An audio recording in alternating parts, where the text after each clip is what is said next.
Everybody knows about liquid nitrogen. It's cold, it's cool, and it's really fun to play with. Chemically, liquid nitrogen is just nitrogen in a liquid state at an extremely low temperature, usually around -320 degrees Fahrenheit. It's known for its ability to freeze living tissues, making things like fruit and flowers easily crushable.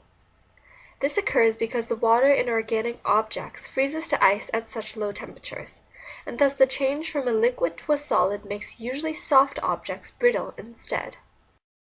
However, it's a rather expensive substance, which makes it difficult to attain for a simple high school lab. Enter the wonders of poor man's liquid nitrogen, which is obtained by combining isopropyl alcohol with dry ice.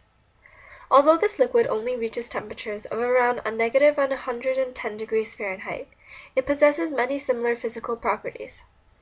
In this experiment, we'll compare the compression strengths of various materials after their exposure to this liquid to those of their natural states to demonstrate the effects of lower temperatures causing objects to become far more brittle. To conduct this experiment, we started out with dry ice, isopropyl alcohol, some plastic tubs, a pair of tongs, and our testing materials: gummy bears, grapes, flowers, and rubber bands.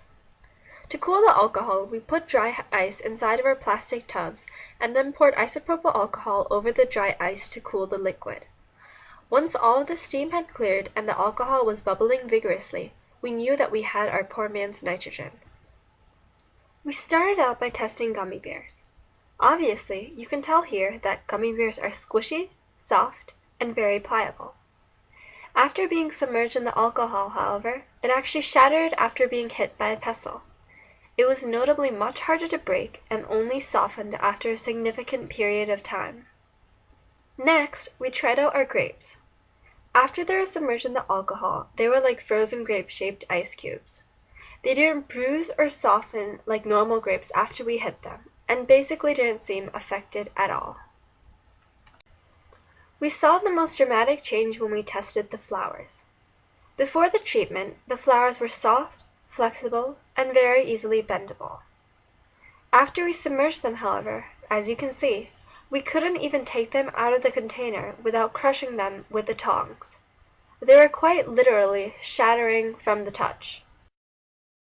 The change in the rubber band was difficult to capture on film. Before the alcohol, it was bendy and stretchy, like a normal rubber band. After, it was very stiff and hard to stretch, but its altered state only lasted for a few moments before it thawed out quickly and reverted back to its natural state. As you can see, though we didn't get to play with liquid nitrogen, our isopropyl alcohol and dry ice did a pretty good job in freezing things and allowing for them to be crushed. Although for more serious experiments you'd probably want the real thing, our poor man's liquid nitrogen succeeded in lowering the temperatures of common objects.